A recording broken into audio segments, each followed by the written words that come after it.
हिंदू राष्ट्र का बिगुल बजाकर दानव दल को दलना होगा।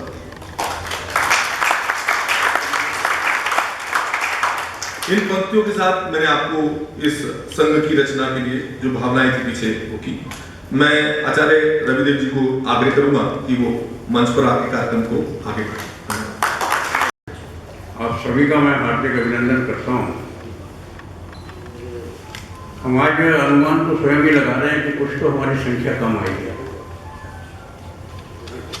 अधिकांश लोगों के फोन आज सुबह से आने शुरू हो गए कि कोई कारण है, वर्षा का जो भी अस्त व्यस्तता है उससे कई लोग, लेकिन जो विषय का हमारा उद्देश्य होता है बंधुओं वो तो बड़ा गंभीर है। आज जितने भी लोग इन परिस्थितियों के अंदर भी यहाँ आए हैं मैं उनका अभिनंदन करता हूँ। हमारे मुख्य अतिथि भी बाहर अश्विनी उपाध्याय जी उनके लिए है, वहीं पर स्वागत के लिए हैं, और सुशील मोदी जी भी पधार रहे हैं, अभी पहुँचने वाले हैं। मैं आप लोगों से कुछ चीज़ें आधारभूत शेयर करना चाहता हूँ। ये हिंद पुनरुत्थान संघ की स्थापना हमने लगभग 2 वर्ष पहले की,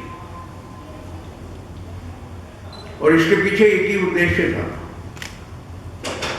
जब हमको अपने देश का उत्थान करना है तो इस देश के अंदर 3 ही बात मुख्य रूप से आती हैं। हमारी मातृभाषा है हिंदी, उसका उत्थान हो। हमारी मातृ संस्कृति है सनातन धर्म, उसका उत्थान हो। और यहाँ का जो मूल आदिवासी समाज है हिंदू समाज, उसका उत्थान हो। तो हिंदी, हिंदू, हिंदुस्तान, इन 3 चीज का किसी भी प्रकार से उत्थान हो सके तो निश्चित रूप से देश का उत्थान होगा। पूरे देश के अंदर में लगभग 2500 लोग ऐसे हैं जो हमारे साथ इस विषय के साथ जुड़े हुए हैं। उसमें से लगभग 300-400-500 ऐसे लोग भी हैं जो स्थायी रूप से हमारे सदस्य बन के एक प्रकार से कमिटेड मेंबरशिप हमारे पास है। विषय क्योंकि इतना गंभीर है, और गंभीरता का एक ही मैं आपको मापदंड दे सकता हूँ। आज तक हमारे यहाँ 70 वर्षों में एक बहुत बड़ा एक रॉन्ग नैरेटिव शुरू हुआ है। जब भी बात इंटेलेक्चुअल की आती है तो हमारे यहाँ जो अर्बन नक्सल्स हैं, जिसको हम वामपंथी बोलते हैं, बस इंटेलेक्चुअल के नाम से उन्हीं का चेहरा उभर के आता है।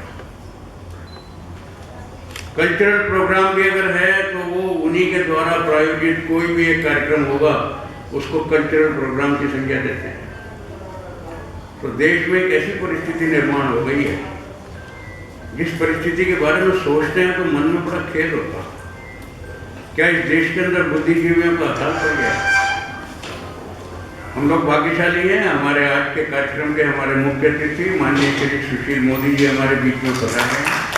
श्री अश्विनी उपाध्याय जी आप लोग से उनका स्वागत करें, और मैं मंच की ओर से उनका अभिनंदन करता हूँ कि देश के अंदर में जो कि रॉन्ग नैरेटिव हो गया कि इंटेलेक्चुअल का अर्थ है केवल अर्बन नक्सल, इंटेलेक्चुअल का अर्थ है केवल वामपंथी। इस देश के अंदर बुद्धिजीवियों का अभाव नहीं है, बुद्धिजीवी तो बहुत हैं, और बल्कि ये देश ही बुद्धिजीवियों का है। लेकिन हमारे संगठन ने एक सीमित प्रयास ये किया कि हम इस रॉन्ग नैरेटिव को बदल के, इंटेलेक्चुअल का अर्थ है राइट विंग इंटेलेक्चुअल, अगर ये राइट विंग इंटेलेक्चुअल होंगे तो इसका मतलब यह है कि देश भी राइट डायरेक्शन में ही जाएगा। तो मैं इस विषय की प्रस्तुति बाद में आपके समक्ष करूंगा। अब मैं अनुरोध करता हूं श्रीमान सुशील मोदी जी से और श्रीमान अश्विनी उपाध्याय जी से, श्री हेमंत बत्रा जी से, राजेश गोयल जी से कि कृपया दीप प्रज्वलन के लिए बताएं। ऊपर की ओर उठती है उसी प्रकार मानव की वृत्ति भी सदा ऊपर ही उठे, यही दीप प्रज्वलन का अर्थ है।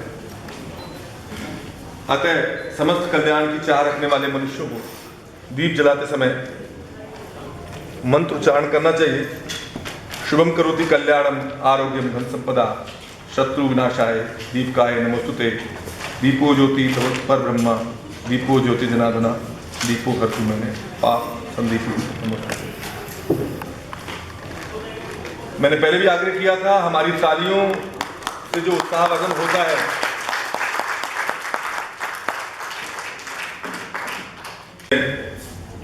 आचार्य जी और कैप्टन साहब को आमंत्रित करूंगा, आप स्वागत करें।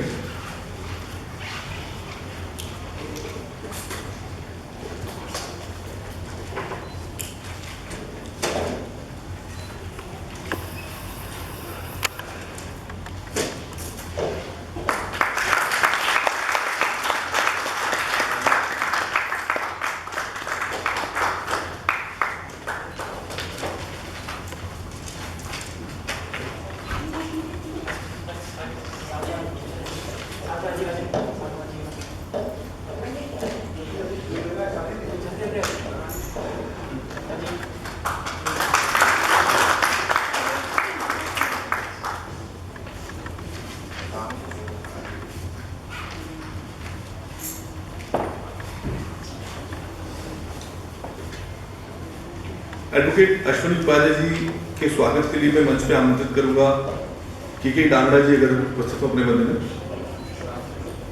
नहीं, संतोष शर्मा जी, अंश मोवानी जी,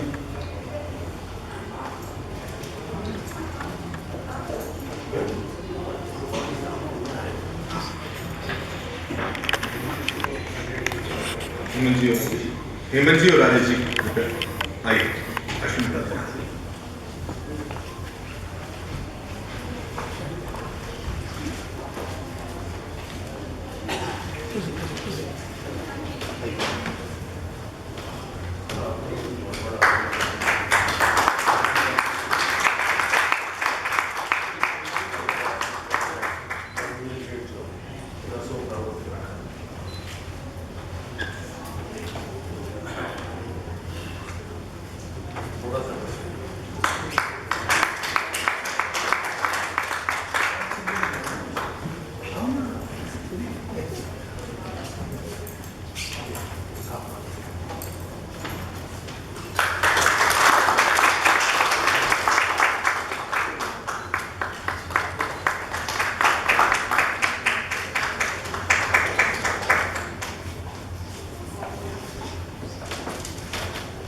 देखिए, तालियों की गड़गड़ाहट बताएगी कि संख्या।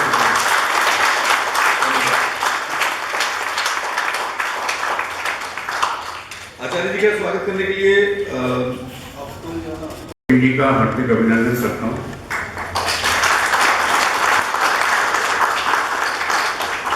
उन्हीं के साथ हमारे अनन्य सहयोगी और वर्तमान में अगर ठीक कहें तो मार्गदर्शक श्रीमान एडवोकेट अश्विनी उपाध्याय जी,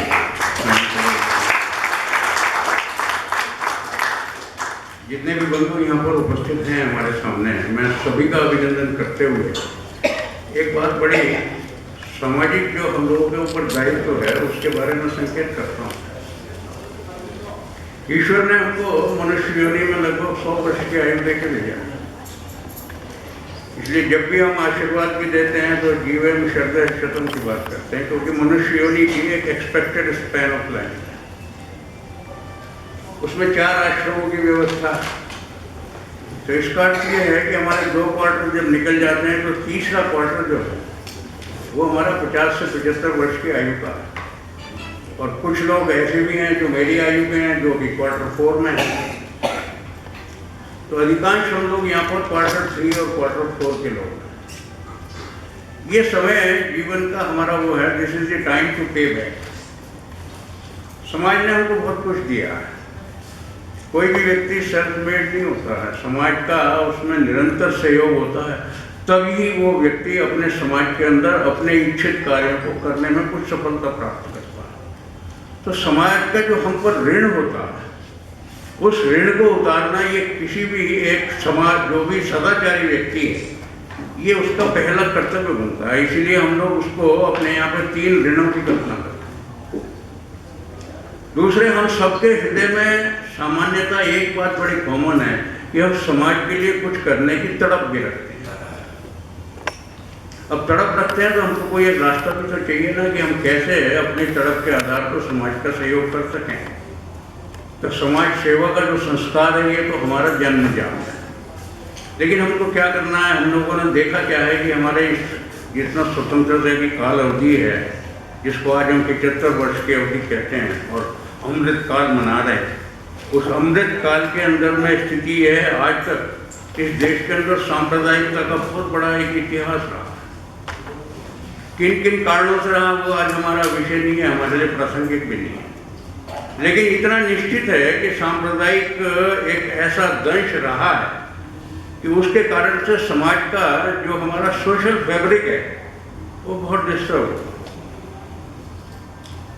और संभवतः ये भी एक ईश्वर की कृपा है कि वर्तमान जो हमारी शासन व्यवस्था है उसने उस सांप्रदायिकता का किसी भी प्रकार से निराकरण करने के लिए एक छोटी सी पहल उठाने का मन में निश्चय किया। उन्होंने कहा इस देश के अंदर एक समान आचार संहिता होनी चाहिए। इसका जो जुडिशियल इसका एंगल है वो तो मेरे सहयोगी अश्विनी जी और माननीय सुशील जी उसके बारे में आपको बताएंगे। पर मैं सामाजिक दृष्टिकोण से ये कहता हूँ कि सांप्रदायिकता के शिकार तो पूरा देश हुआ है और भ्रष्टाचार ने इस देश को दीमक की तरह चाट लिया। और उससे भी ऊपर क्या है कि हमारे यहाँ दो प्रकार का वर्ग हो गया, या तो जो देश के लिए अपने राष्ट्र के लिए भक्ति का भाव रखता है, और कुछ लोग ऐसे भी हैं अन्य कारणों से उस राष्ट्र के प्रति द्रोह का भी भाव रखते हैं। तीन प्रकार का समाज ऐसा हो गया जिस समाज के बारे में इस सारे सदाशय समाज को चिंतन तो करना होगा। तो हमने एक प्रौढ़ और युवाओं का जोड़ के, जिसमें जोश और होश का संगम है, एक ये संगठन निर्माण किया जिसके अंतर्गत आज आप थोड़ी सी संख्या में आए। और हमको ये मालूम है क्वालिटी का और क्वांटिटी का एक इनवर्स रिलेशन होता है। आज किसी फिल्म स्टार को आना हो तो पुलिस लगानी पड़ती है, लोग कुचल जाते हैं। और जब बड़े मनीषी आते हैं किसी विषय के लिए तो बड़ा खुशामद से बुलाना भी होता है, और उसके बाद भी अन्य कारणों से कुछ लोग सोचते रह जाते हैं। पर जोश और होश का संगम है। और एक निश्चय ये भी है कि हमको कोई संशोधन करना है तो परिवार में रह के ही करना है, परिवार से बाहर खड़े होकर नहीं होता। क्योंकि परिवार का व्यक्ति परिवार जन की भावना से अगर परिवार के लिए संशोधन का कोई प्रयास करता है तो वो प्रयास हमेशा कल्याणकारी होता है, रचनात्मक होता है। तो इसलिए हमारा मेन जो वो है, जिस आयु के हम लोग हैं, हमारा कन्फ्रंटेशन किसी से ना हो, एसर्शन हमारा हो। We have to be asserted. कोई बात कहनी है, हमारा मन उसको स्वीकार कर रहा है, हृदय स्वीकार कर रहा है, तो बड़ी दृढ़ता से उसको सही जगह पे सही फोरम पे पहुंचाना, ये हमारे जीवन का एक दृढ़ निश्चय होना चाहिए, लक्ष्य भी होना चाहिए। तो confrontation with none but assertion with everyone, ये हमारा मोटो है। तो बुद्धिजीवी सारे समाज को संयोजित करना, ये हमारा उपक्रम है। राष्ट्र हित के लिए हमारे पास दो ही तरीके हैं। एक तो हम चिंतन करें, चिंतन करने के बाद में स्वाभाविक रूप से उसके विषय में बोलें, और केवल बोले नहीं, उसके विषय में लिखें भी। तो हमारा प्रिंट मीडिया, इसके अलावा जो दूसरा मीडिया, उस सब के अंदर राष्ट्र हित की बातों का प्रचार हो, और समय पे इस तरह की गोष्ठियों के माध्यम से इन विषयों की चर्चा हो। तो हमारा तो एक ही उद्देश्य है कि शांति से रहें और शांति से रहने दें। हमारा द्वेष किसी से नहीं है, लेकिन हाँ, कोई व्यक्ति हमसे द्वेष रखता है तो हमको सजग तत्व निर्माण करना है। तो हमको क्या करना है, सारे देश की सारी समस्याओं का समाधान तो आप और मैं बंधु नहीं कर सकते, लेकिन हाँ, इतना तो कर सकते हैं कि जो आधारभूत मूल विषय हैं उन विषयों के बारे में जरूर हम लोग चिंता करना, अपना धर्म भी समझें और उसके ऊपर में कुछ करना, ये अपना कर्तव्य भी समझें। तो हम सब लोग राष्ट्र रक्षा यज्ञ के सैनिक बने, इसके लिए मैं आप सबका आह्वान करता हूँ। और यजुर्वेद का एक मंत्र है, वयम राष्ट्रे जागृयाम पुरोहित। हम सब राष्ट्र के जागृत पुरोहित बने।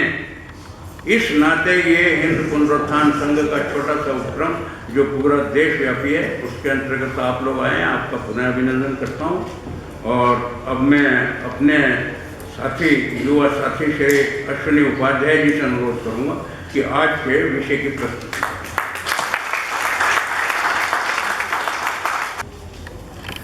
भारत माता की जय। भारत माता की जय। वंदे मातरम। वंदे मातरम।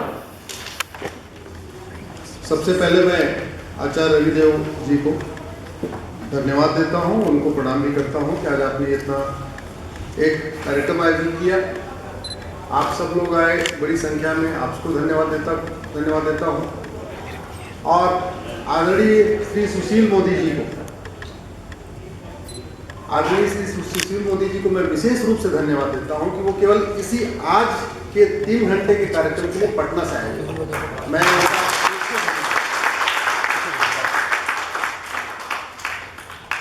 मुझे आपका टॉपिक बहुत बढ़िया लगा, भारतीय नागरिक संहिता। और पीछे ले आओ। सब लोग यूनिफॉर्म सिविल कोड की बात कर रहे थे, लेकिन आज कॉन्स्टिट्यूशन क्लब में एक नई चर्चा होने जा रही है, इंडियन सिविल कोड। सब समान नागरिक संहिता की बात कर रहे हैं और हम भारतीय नागरिक संहिता की बात कर रहे हैं, और करना भी चाहिए, क्योंकि भारत के किसी भी कानून का पहला शब्द यूनिफॉर्म नहीं है ही नहीं। एक भी कोई कानून बताइए भारत में जिसका पहला शब्द यूनिफॉर्म हो, नहीं। लेकिन अधिकांश भारत के कानूनों का पहला शब्द इंडियन है। तो इसलिए मेरा भी मत यह है कि चर्चा भले आर्टिकल 44 पे है, लेकिन सरकार इस पे जब भी लाए कानून तो उसका नाम इंडियन सिविल कोड रखे।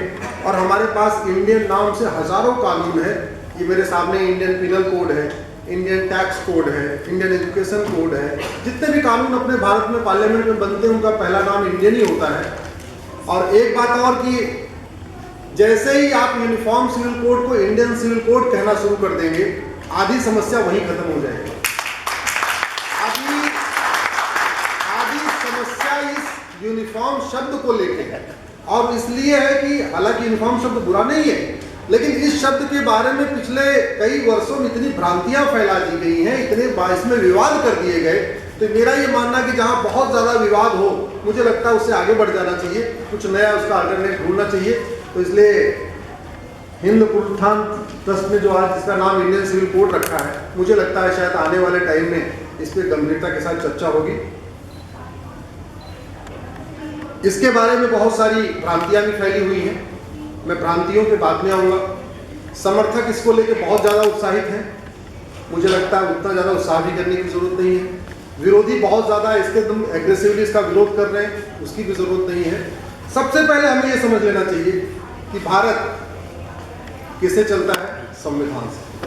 संविधान, समविधान, ऐसा विधान जो सबके लिए एक समान हो, उसको कहते हैं संविधान। और भारतीय नागरिक संहिता या समान नागरिक संहिता, जो भी इसका नाम होगा, ये तो पार्लियामेंट से तय होगा। लेकिन क्या इस देश के नागरिकों को एक समान अधिकार है या नहीं है? इस देश के सबको एक समान अधिकार है। हिंदू की वोट की कीमत और मुस्लिम्स की वोट की कीमत एक ही है। महिला के वोट की कीमत और वैल्यू और पुरुष के वोट की वैल्यू एक ही है। भाई हम एक बार थप्पा मारेंगे तो एक वोट काउंट होगा। रविदेव जी थप्पा मारे, आदरणीय सुशील मोदी जी मुहर लगाए, जिसपे भी लगाए, सबकी वोट की वैल्यू क्या है? एक ही है। क्यों? क्योंकि हमारा कॉन्स्टिट्यूशन कहता है हम सब एक समान हैं, सभी नागरिक एक समान हैं। इसलिए इसमें किसी भी तरीके का भेदभाव नहीं होना चाहिए। और हमने एक शपथ लिया था 26 नवंबर 1949 को। सामान्यतः हम लोग 26 जनवरी मनाते हैं, 15 अगस्त मनाते हैं, लेकिन पिछले 2 वर्षों से आदरणीय प्रधानमंत्री ने एक नया दिवस मनाना शुरू किया है, और बहुत ही महत्वपूर्ण वो डे है। वो है 26 नवंबर। 26 नवंबर 1949 को प्रियम्बल में एक शपथ ली गई। क्या शपथ ली गई? We the people of India. We the Hindus of India नहीं, we the Muslims of India नहीं, we the Christians of India नहीं, we the people of India. और we the people of India हमने क्या शपथ लिया कि हम भारत को एक सोवरेन कंट्री बनाएंगे। सोवरेन का मतलब संपूर्ण प्रभुत्व संपन्न। इंडिपेंडेंस और सोवरेन में डिफरेंस होता है। इंडिपेंडेंस का मतलब आजादी होती है, आपको प्रशासनिक रूप से आजादी हो गई, इसको कहते हैं इंडिपेंडेंस। सोवरेन का मतलब संप्रभु, हर तरीके से इंडिपेंडेंट। अब हम 26 नवंबर 1949 को हमने कहा, ना हम भाषाई रूप से किसी के गुलाम हैं, ना हम आर्थिक रूप से किसी के गुलाम हैं, न धार्मिक रूप से किसी के गुलाम हैं। हम हर तरीके की गुलामी के से मुक्त हो गए हैं, और एक हम संपूर्ण प्रभुत्व संपन्न राष्ट्र बनाएंगे जिसमें सबको इक्वलिटी होगी।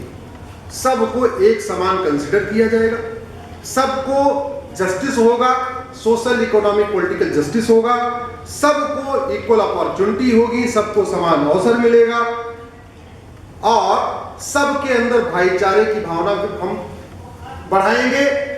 सबको freedom of liberty of thought होगा, सबको सोचने की आजादी होगी, लिबर्टी ऑफ एक्सप्रेशन होगा, बोलने की भी आजादी होगी और सबको अपनी अपनी पूजा पद्धति की आजादी होगी। और सबसे महत्वपूर्ण ये हमने कहा कि सब लोग मिलके राष्ट्र प्रथम के मार्ग पे चलेंगे। यूनिटी एंड इंटीग्रेशन का मतलब सबके लिए राष्ट्र प्रथम होगा, रिलीजन फर्स्ट नहीं होगा। क्या होगा? Nation first. ये हमने 26 नवंबर 1949 को शपथ ली। फिर हमने क्या कहा? आर्टिकल 14 में कहा equality before law, equal protection of law, कानून सबके लिए एक समान होगा, सब लोग कानून के सामने एक समान रहेंगे। आर्टिकल 15 में कहा कि जाति, धर्म, भाषा, क्षेत्र के आधार पर किसी से भेदभाव नहीं होगा। आर्टिकल 16 में कहा सबको समान अवसर मिलेगा। जब मैं सबको कह रहा हूं इसका मतलब हिंदू, मुस्लिम, पारसी, ईसाई सबको समान अवसर मिलेगा। आर्टिकल 17 में कहा कि छुआछूत अब खत्म होगा। इंटरेस्टिंग यह है सर, जब हम आर्टिकल 17 की बात करते हैं मोदी सर, तो लगता है कि छुआछूत जो आर्टिकल 17 आया है केवल हिंदुओं के लिए आया, नहीं, संविधान का आर्टिकल है ना। और ये कहता है छुआछूत खत्म होगा, इसका मतलब सबके अंदर छुआछूत खत्म होगा,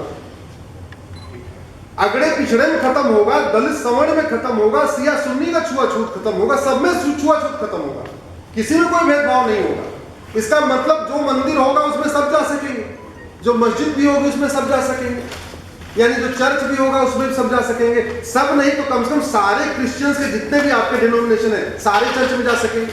अगर कोई मस्जिद है तो सिया भी जाएगा, अहमदिया भी जाएगा, सुन्नी भी जाएगा, उसके अंदर छुआछूत नहीं होगा। कम से कम विद इन कम्युनिटी छुआछूत नहीं हो सकता। जैसे मंदिर में नहीं होगा वैसे मस्जिद में नहीं होगा, वैसे चर्च में नहीं होगा, ऐसे गुरुद्वारे में नहीं होगा, ऐसे शमशान में नहीं होगा, ऐसे कब्रिस्तान में नहीं होगा।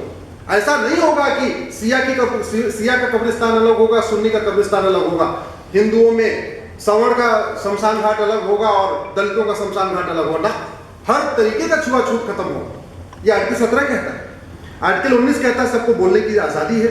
आर्टिकल 21 कहता है सबको सम्मान पूर्वक जीवन जीने की आजादी नहीं होगा। मंत्री और संतरी के सम्मान एक समान होगा, सम्मान में कोई कमी नहीं होगी। और बाद में हमने आर्टिकल 21 कहा सबको शिक्षा का अधिकार होगा। आर्टिकल 23 कहा कि बच्चों के शारीरिक शोषण का पे कोई भी ऐसा नियम कानून नहीं होगा जिससे शारीरिक शोषण हो। किसी भी तरीके का शारीरिक शोषण बिल्कुल बर्दाश्त नहीं किया जाएगा, ये सरकार खत्म करेगी। आर्टिकल 23 कहता है। आर्टिकल 24 कहता है 14 साल से पहले 14 साल से कम के बच्चों को नौकरी नहीं लगाया जाएगा। ध्यान रखिए, मैं कुछ कहने वाला हूं इसलिए मैं आर्टिकल 23-24 की बात कर रहा हूं। न शारीरिक शोषण होगा, न 14 साल से कम के बच्चों को नौकरियों में लगाया जाएगा। आर्टिकल 25 कहता है, जिसपे बहुत बड़ा झूठ बोला जाता है, ये सबसे ज्यादा मिस इंटरप्रेटेड आर्टिकल है आर्टिकल 25, खास तौर पे सो कॉल्ड सेकुलर्स के द्वारा। वो कहते हैं हमको जी राइट टू रिलीजन है, हाँ है, धर्म पालन का अधिकार है, लेकिन अधर्म का नहीं। रीतियों को पालन करने का अधिकार है, कुरीतियों को नहीं। प्रथा को फॉलो करने का राइट है, कुप्रथा को नहीं। अब सवाल यह है कि धर्म क्या है, अधर्म क्या है, रीति क्या है, कुरीति क्या है, प्रथा क्या है, कुप्रथा क्या है। तो जो आपके फंडामेंटल राइट के खिलाफ जा रहा हो, यानी जो इक्वलिटी, जस्टिस, लिबर्टी, फ्रेटर्निटी के अगेंस्ट जा रहा हो, वो अधर्म है, वो कुरीति है, वो कुप्रथा है। बड़ा सीधा सा मैटर है। अगर कोई कहता है धर्म क्या है, अधर्म क्या है, जो प्रियम्बल के स्पिरिट में है वो धर्म है, जो प्रियम्बल के वैल्यूज के खिलाफ जा रहा है वो धर्म है, जो प्रियम्बल के स्पिरिट में है वो रीति है, जो प्रियम्बल के अगेंस्ट जा रहा है वो कुरीति है, जो प्रियम्बल के स्पिरिट में है वो प्रथा है, जो उसके खिलाफ जा रहा है वो कुप्रथा है। आर्टिकल 37 में हमने कहा directive principles are nevertheless fundamental. मेरा व्यक्तिगत मत यह है कि अगर हमारे संविधान निर्माताओं ने आर्टिकल 44 नहीं डाला होता, संविधान में होता ही नहीं, तो क्या ये देश हिंदू के लिए अलग कानून से चलता है, मुस्लिम्स के लिए अलग, पारसी के लिए अलग, ईसाई से अलग? नहीं। ये तो डाल दिया, अच्छी बात है। संविधान में तो बहुत कुछ नहीं है। संविधान में कहीं नहीं लिखा है one nation one penal code होना चाहिए। पिनल कोड है कि नहीं? संविधान में कहीं नहीं लिखा हुआ है one nation one tax code होना चाहिए। जीएसटी आगे कि नहीं? बाद में अमेंड करके आगे। संविधान में कहीं नहीं लिखा है सबको शिक्षा अधिकार होना चाहिए, बाद में अमेंड करके डाला गया। तो बहुत सारी ऐसी चीजें जो संविधान में नहीं लिखी गई हैं उसको हम प्रियम्बल के साथ टेस्ट करते हैं। जो प्रियम्बल कहता है equality, justice, liberty, fraternity, unity. Article 39 कहता है equal pay for equal work, सबको समान काम के बदले समान वेतन मिलेगा। आर्टिकल 46 कहता है सोशल जस्टिस इंश्योर करेगी सरकार। एक और आर्टिकल जिसपे बहुत कम चर्चा होती है वो है आर्टिकल 51A, जिसको हम कहते हैं fundamental duty. Supreme court bar बार कह चुका है कि फंडामेंटल राइट जितना इंपॉर्टेंट है फंडामेंटल ड्यूटी उतना ही इंपॉर्टेंट है। और फंडामेंटल ड्यूटी में क्या लिखा है? It shall be the duty of every citizen. ये देश के प्रत्येक नागरिकों की ड्यूटी है to abide by the constitution and respect its ideal. इस संविधान को मानेंगे, न मानने की छूटी नहीं है। It shall B, it may भी नहीं, इट विल भी नहीं, इट शैल बी। यानी इस संविधान को मानना सबका नैतिक कर्तव्य है, फंडामेंटल ड्यूटी है, ऑप्शन नहीं है, आपको मानना ही पड़ेगा। Abide by the constitution, respect ideals, promote harmony and spirit of common brotherhood. बड़ा इंटरेस्टिंग शब्द है, common brotherhood. Common civil code के बिना कॉमन ब्रदरहुड आ सकती है क्या? सोचिएगा। आर्टिकल 51 क्या है? कॉमन ब्रदरहुड ले आइए, उसके कॉमन सिविल कोड के बिना असंभव है। और एक जगह बड़ा इंटरेस्टिंग है, इसमें कहते हैं कि religious, linguistic, regional, sectional diversities आए। अगर आप भाषाई रूप से डिफरेंट हैं, लैंग्वेज आपकी अलग अलग है, भाषा आपकी अलग अलग है, क्षेत्र आपका अलग अलग है, तो भी जहां पे देश की एकता अखंडता की बात आएगी तो आप अपनी भाषाई पहचान छोड़ देंगे, अपनी क्षेत्रीय पहचान छोड़ देंगे, अपनी जातीय पहचान छोड़ देंगे, सारी पहचान खत्म। सबसे ऊपर क्या आ जाएगा? Nation first. ये फंडामेंटल ड्यूटी कह रहा है। And to renounce practices derogatory to the dignity of women. जितनी भी आपकी प्रैक्टिस है जो महिलाओं के सम्मान के खिलाफ है, उनको आप रिनाउंस कर देंगे, छोड़ देंगे। ये फंडामेंटल ड्यूटी है। आप to value and preserve the rich heritage, जो हमारी भारतीय संस्कृति है उसको आप मानेंगे, उसी के अनुसार कार्य करेंगे। अब सवाल आता है कि भारतीय नागरिक संहिता क्या है?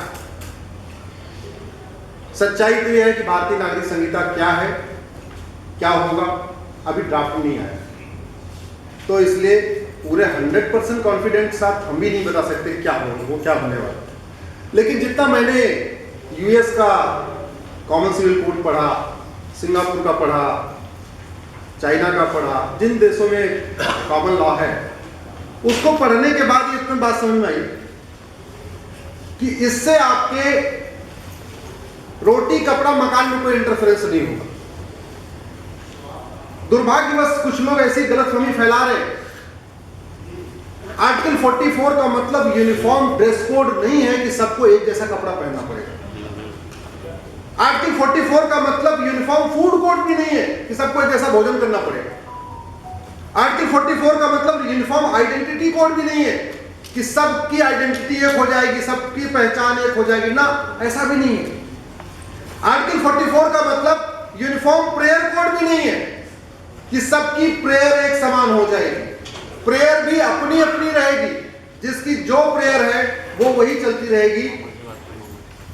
आदरणीय हमारे राष्ट्रीय अल्पसंख्यक आयोग के अध्यक्ष जी आ गए, मैं आग्रह करूंगा आप मंच पे बाकी स्वागत सम्मान बाद में करिएगा, लेकिन आप मंच बंद करें। लालपुरा साहब एक बार जोरदार तालियों से स्वागत करेंगे।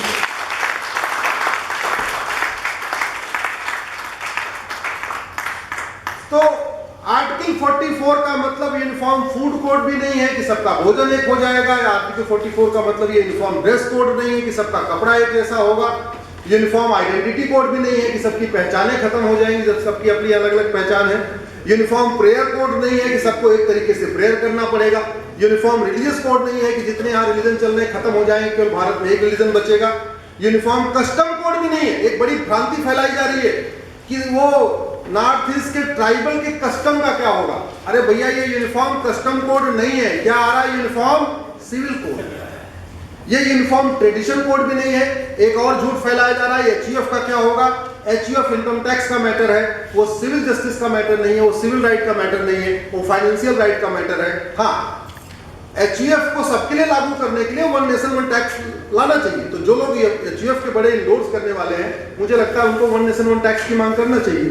ये यूनिफॉर्म पुलिस कोड भी नहीं है कि पूरे देश की पुलिस एक जैसी काम करेगी। यूनिफॉर्म जुडिशियल कोड भी नहीं है कि पूरी देश की अदालतें एक तरीके से सबको जस्टिस देना शुरू करें, जैसा भी कुछ दिन पहले रात को 9 बजे खुली थी किसी को जमानत देने के लिए। तो ऐसा सिस्टम भी नहीं है। ये सिंपल यूनिफॉर्म सिविल कोड है। सिविल कोड का मतलब इतना हुआ, ये आपकी लाइफ में तब आएगा जब आपकी शादी की बातचीत शुरू होगी। सामान्यतया जब शादी की बातचीत शुरू होती है तो पहला सवाल यही होता है, लड़का कितने साल का है, लड़की कितने साल की। यहीं से बातचीत शुरू होती है, बेटा कितने का है, बेटी कितने का। यहीं से यूनिफॉर्म सिविल कोड आपकी लाइफ में एंटर करेगा। और अगर शादी सक्सेसफुल हो गई तो यूनिफॉर्म सिविल कोड वहीं खत्म हो गया। बस शादी हुई और शादी अगर सफल रही तो आपका यूनिफॉर्म सिविल कोड फिर आपके लिए कोई जरूरत नहीं पड़ेगी, उसकी कोई मतलब आपके मायने नहीं। लेकिन अगर शादी सफल नहीं हुई तब इसमें आगे भी चलेगा। तो जब शादी विवाह की बातचीत होती तो पहला सवाल होता है, लड़का कितनी साल की, लड़की कितने साल की। भारत में लड़कियों की शादी की मिनिमम एज 18 साल है। बाल विवाह एक्ट में भी यही लिखा हुआ है। लड़कों की शादी की उम्र 21 साल है, लेकिन इस सबके ऊपर एप्लीकेबल नहीं है। तो इसलिए मेरा ये मानना है कि जैसे दुनिया के 125 देशों में शादी विवाह की उम्र सबकी समान होती है, कहीं 18 है, कहीं 19 है, कहीं 20 है। लेकिन जब मैंने 2018 में पीएल फाइल किया था, उस समय मैंने रिसर्च किया था, दुनिया के 125 देशों में शादी विवाह की उम्र समान है। ज्यादातर 18, 19, 20 है, कुछ 20 है, कुछ 21 भी है। जो भी शादी की उम्र हो, अलग अलग क्यों होनी चाहिए? ऐसा नहीं होना चाहिए ना कि अगर एक ही फ्लोर पे 4 फ्लैट हैं तो फ्लैट नंबर 1 में शादी की एज जो है 18 हो, फ्लैट नंबर 2 में शादी की उम्र 9 साल हो या 14 साल हो। ये नहीं होना चाहिए, ये जरूरत भी नहीं है। आपका WHO मना कर चुका है, नेशनल ह्यूमन राइट कमीशन मना कर चुका है, यूएन के कन्वेंशन कहते हैं बाल विवाह रोको, बाल विवाह के ऊपर कानून भी है।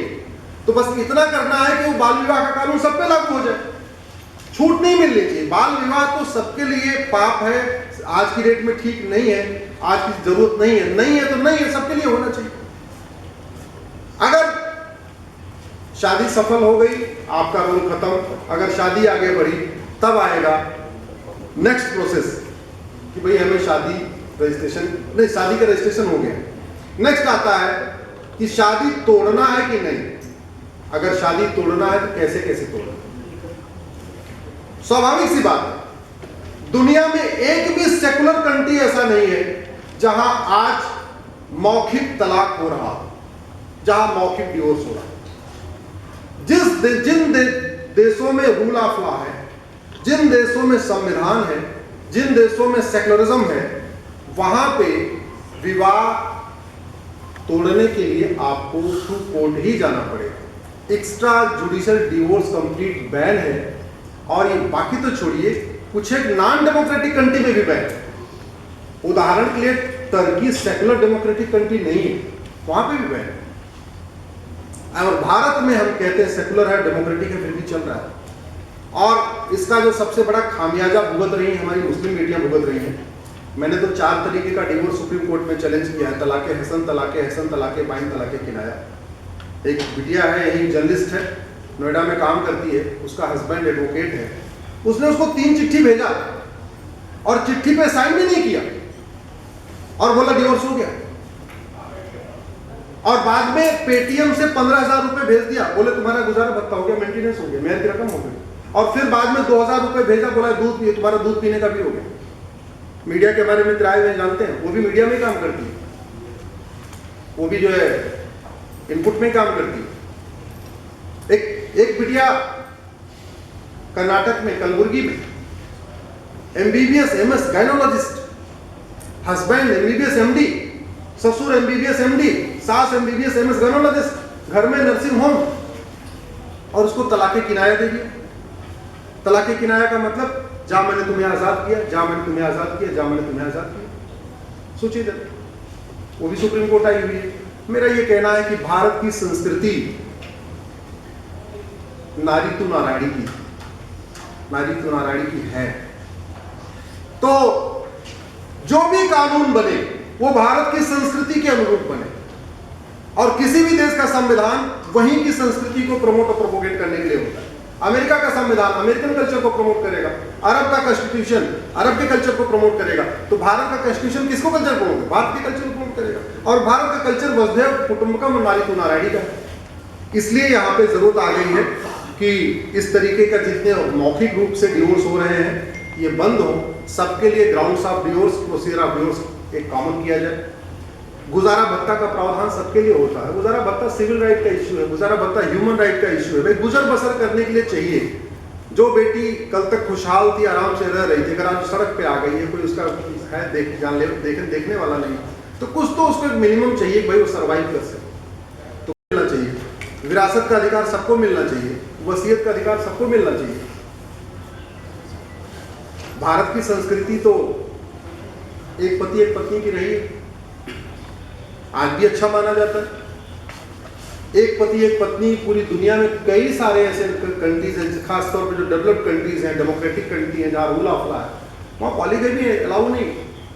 भारत में भी सेक्शन 494 इंडियन पिनल कोड में दूसरा विवाह करने पे 7 साल सजा है, लेकिन उसमें 5 शब्द ऐसे जोड़े हुए हैं, ये मैकाले ने जोड़ा था, वो तो आज तक चल रहा है। उस मैकाले के 5 शब्द को हटा दिया जाए सेक्शन 494 से, पॉलीगैमी सबके लिए ऑफेंस हो जाएगा, 7 साल सजा सबको होगी। इसी तरीके से आपके पेरेंट्स केयर, भाई सब कुछ हो गया, माता पिता की देखभाल कहां से करेगा? तलाक भी हो गया, गुजारा भत्ता भी हो गया, बच्चे की भरण पोषण, और माँ बाप जिन्होंने शादी में इतना खर्चा बच्चा किया था, बहू लाए थे, बहू का गुजारा भत्ता हो गया, बेटा भी निकल गया, और माँ बाप कहाँ जाएंगे? तो कॉमन सिविल कोड में मुझे लगता है एक पेरेंट्स केयर का भी प्रोविजन होना चाहिए। और इसलिए मैं कहता हूं कि ये इंडियन सिविल कोड, भारतीय नागरिक संहिता भारत की संस्कृति के अनुरूप होनी चाहिए। और जिस तरीके से हमने इंडियन पिनल कोड बनाया है, इसमें 23 चैप्टर्स हैं, offence related to religion, offence related, मतलब जितने तरीके 23 तरीके के अपराध के लिए हमने 23 चैप्टर इसमें डाला हुआ। ऐसे ही इसी पैटर्न पे एक हम इंडियन सिविल कोड बना सकते हैं।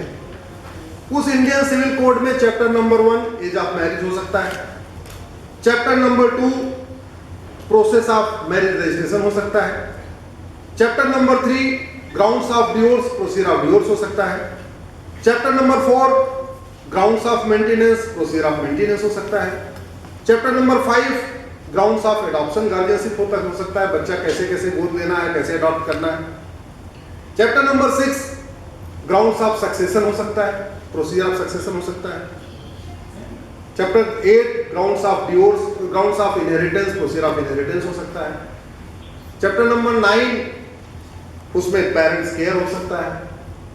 और मेरा व्यक्तिगत मत यह है कि इसमें अगर चाहें, जैसा कॉन्स्टिट्यूशन के शेड्यूल 3 में लिखा है population control and family planning, तो उसमें 10वां चैप्टर 2 चाइल्ड नॉर्म भी डाला जा सकता है, हम दो हमारे दो सबके दो। तो एक कंप्लीट अपने आप में इंडियन पिनल कोड बनेगा जो सबके लिए लागू होगा, और 21वीं सदी में इसकी जरूरत भी है। मुझे लगता है इसका सबको फायदा होगा, नुकसान तो कोई है ही नहीं। लेकिन अगर हम इसको फायदे के कंपैरेटिव एनालिसिस करें तो इंडियन सिविल कोड से हिंदू बेटियों को केवल एक फायदा होगा कि शादी का रजिस्ट्रेशन कंपलसरी हो जाए।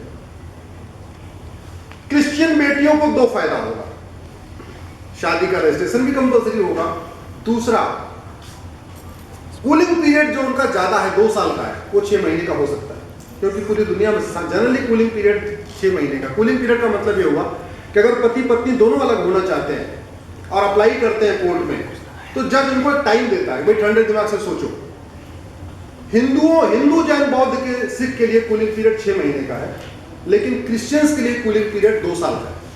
यानी आज अगर वो दोनों म्यूचुअली तैयार हो, दोनों पक्षों के माँ बाप भी तैयार हैं, पति पत्नी भी तैयार हैं और कह रहे हैं हम अलग होंगे, तो भी उनको 2 साल वेट करना पड़ता है। तो अगर इंडियन सिविल कोड आएगा तो क्रिश्चियन बेटियों को और पूरी कम्युनिटी को 2 फायदा होगा कि आपका कूलिंग पीरियड 6 महीने का हो गया। पारसी में 3 फायदा होगा, शादी का रजिस्ट्रेशन कंपल्सरी हो गया, कूलिंग पीरियड भी रिड्यूस हो गया। तीसरा फायदा ये हुआ कि जो गैर पारसी से शादी करने के बाद उनका सक्सेशन और इनहेरिटेंस का राइट खत्म हो जाता है।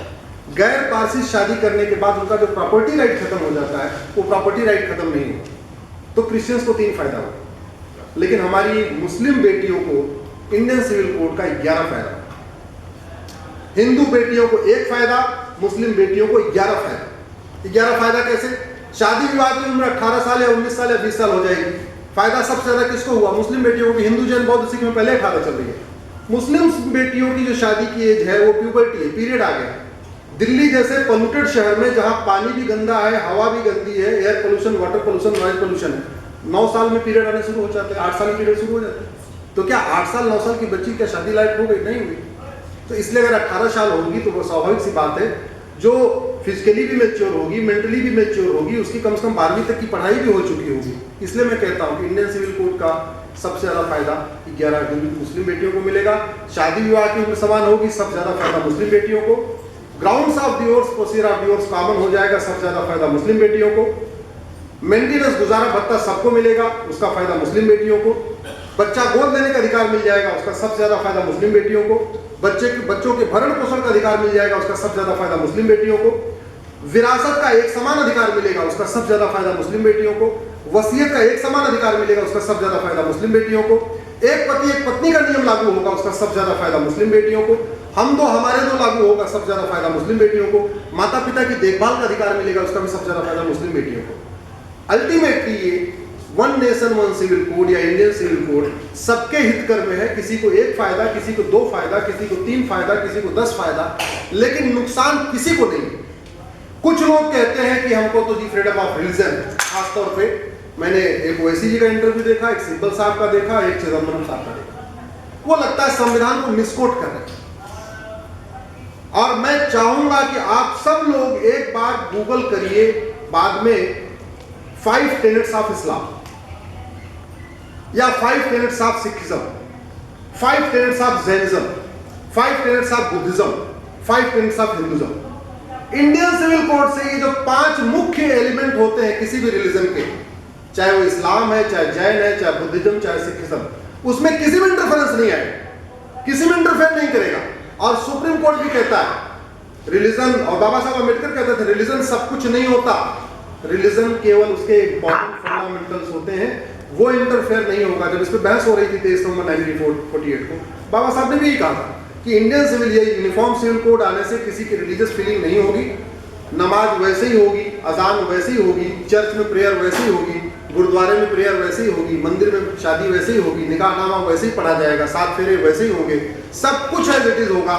केवल देश की सभी बहन बेटियों को एक समान अधिकार मिल जाएगा। भारत में अब तक 15 लोग प्रधानमंत्री हो चुके हैं। मोदी जी 15वें भारतीय हैं जो प्रधानमंत्री बने। हम सब को उनको धन्यवाद देना चाहिए कि जो काम पहले के 14 प्रधानमंत्री नहीं किए, उस काम को मोदी जी आगे बढ़ा रहे हैं। पब्लिकली उन्होंने कह दिया है, इतना बोल्ड एक मैसेज जो उन्होंने कहा है कि एक परिवार में 2 कानून नहीं। तो वास्तव में हम सब चूंकि संविधान के द्वारा गवर्न है, हम सब के लिए एक ही किताब है जिससे हम चलते हैं, संविधान। तो स्वाभाविक सी बात है हिंदू मुस्लिम पारसी ईसाई एक परिवार हो गया, क्योंकि हम सारे संविधान से चलते हैं। कि भारत में वेद से चलता है, न पुराण से, न बाइबल से, न कुरान से। भारत चलता है संविधान से। जब भारत संविधान से चलता है और ये संविधान कहता है समविधान, सबको एक समान विधान, सबको समान अवसर, सबको सम्मान, सबके लिए नेशन फर्स्ट, ऐसी स्थिति में इंडियन सिविल कोड जितना जल्दी आ जाए उतना अच्छा है। यूनिफॉर्म सिविल कोड ना आए, मैं यही रिक्वेस्ट करूंगा। यूनिफॉर्म सिविल कोड एक विवादित नाम हो चुका है, यूनिफॉर्म शब्द एक विवादों में आ चुका है। अच्छा ही होगा इंडियन सिविल कोड आए, जितने जल्दी आ जाएगा, जितने जल्दी इसका ड्राफ्ट आ जाएगा, उतने जल्दी सारे शंकाओं पे विराम लग जाएगा। शंकाएं तब तक है, इस पे बहस विवाद तब तक है जब तक इसका ड्राफ्ट नहीं आ रहा है। जैसे ही ड्राफ्ट आएगा, सभी हर चीज के विवाद का अंत हो जाएगा। आप सब लोगों ने मुझे सुना, आपने मुझे बुलाया। मैं सबको आभार व्यक्त करता हूँ, सबको धन्यवाद देता हूँ। भारत माता की